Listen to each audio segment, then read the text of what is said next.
Several weeks after his release from prison, Professor Jean-Calvin Abba Oyono, who has been quiet, has finally spoken out via a letter he forwarded to the General Director of the External Research (Dgre) in Yaoundé. In his letter, the University Don recalled how on Saturday, October 25, 2025, individuals, all in civilian outfits, masked and heavily armed, broke into his house at about 7 a.m. in the morning.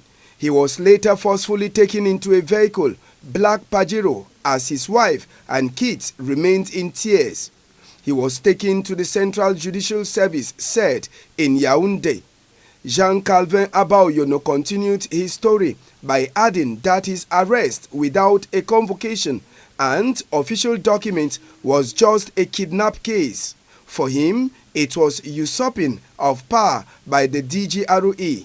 Kidnapped on October 25, 2025, Jean-Calvin Abba Oyono says he was tortured because of his closeness to Professor Maurice Kamto and Issa Chiroma Bakari.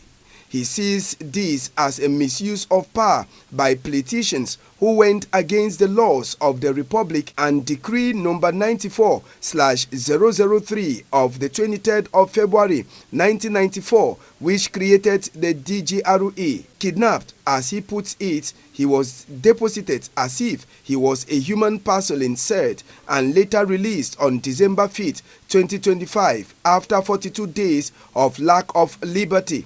Professor Jean-Calvin Abba Oyono has evaluated the damages at 3 billion francs CFA.